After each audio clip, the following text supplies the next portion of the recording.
There is a lot of content out there that says that boundaries are for the abusive behavior people are doing towards us. Okay? In this video, we're going to talk about boundaries, and we're not going to talk about the boundaries only, that what people do to us that hurt us, but we're going to talk about the boundaries of that we are entitled to, and I'll explain to you what entitled. That's the ego language, but we're going to explain further down what I mean by that. We are also safe, and it's loving for ourselves and others to also place boundaries, right? To ask for our needs to be met. That's the other side of the boundary, for things that we don't like, that is not done to us. So on the one side, because both of them are painful, both of them are unloving, and because there's a lot of content out there for what people do to us that is wrong, there's not enough content out there for what people don't do to us, which we can also place boundaries there. This video is going to be dedicated to this exact topic. So placing boundaries to people, right, when they are not paying any attention, they're stonewalling, they're ignoring us, they are withdrawing, and they're doing all these things that create distance from the connection, and instead of coming closer to us.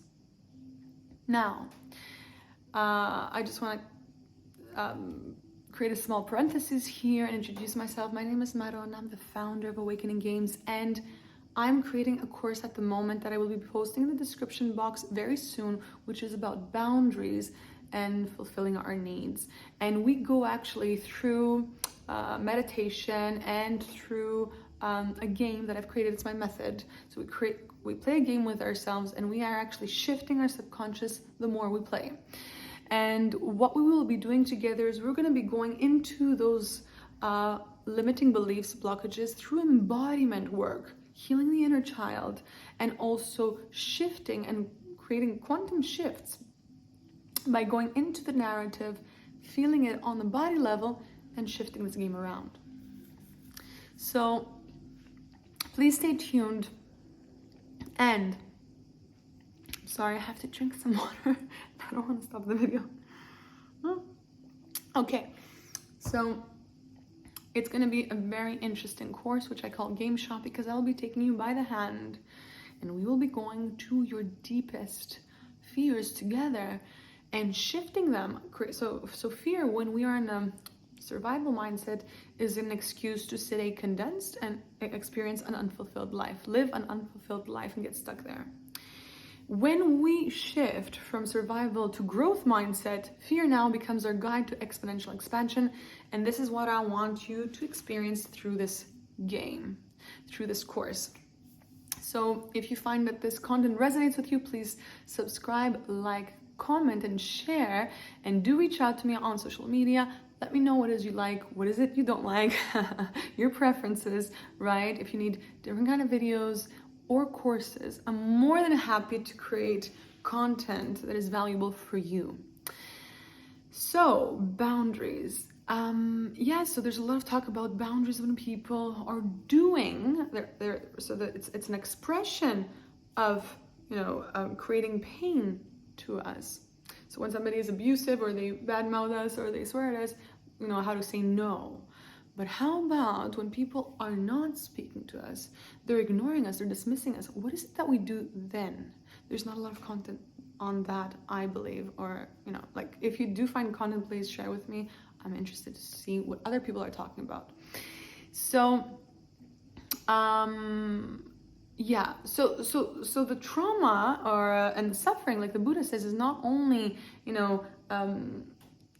creating pain, but it's also withdrawing love and not knowing how to love us. So when we chase the positive, when we chase love, we are not knowing in that moment how to give us love. So love has to be taken away in some way or the other. On the other hand, right, when the negative comes in, so pain comes in, we resist, we push, we run. And so here we do not know how to transmute and grow through pain, own our responsibility and grow. So that is what the Buddha calls suffering. And once we know how to become what it is we're wanting the other person to be. So for this video, for this topic, what is it that we're not knowing how to express to other people? We might feel shame to say to them, you know what, that hurts, you're not present for me, you're not here with me, you're ignoring me. There might be this belief inside of us that we deserve this because we didn't behave very well, or, and therefore we're sustaining the trauma. Now, what we can do to shift this game around is this, actually. Become what it is we were wanting, our significant other, our specific person, our soulmate, twin flame, brother, sister, mother, child, client. Become what it is we're wanting of them, which means we would need to create these inner boundaries first to exercise and equip ourselves with the wisdom of transmutation and alchemizing our energies by doing what? Going into that place that is needing our attention and love, and filling us up with love and attention by focusing on our body. And once we do that, once we become the person who gives us attention, gives us love, and we know how to do it, now we can just share what we're wanting with another person instead of being desperately clinging on somebody to do for us what we do not know how to do for ourselves. So I'm talking about inner boundaries on both this video and this previous one, that, so when abuse is coming towards us, directed towards us, how do we become what we're wanting for others to be for us? And from this place, we are not putting heart walls, we're putting boundaries. And that's the difference between a heart wall and a boundary. So a heart wall is a wall, a distance, when I'm expecting the outer world to become for me something that I do not know how to become for myself. Whereas a boundary is something that I have become now for myself, and I can now share it with the other person. And in this course that I've created, I take you by the hand and show you how it's done. And you are becoming, through this process, the version of yourself that knows how to fill up your voids, right? And how to transmute whatever hurts us into growth. So we are becoming a self-loving machine that is actually reflecting back to the world how we are treating ourselves, and this is what we will be experiencing. The new shift from the inside out. More on our next video.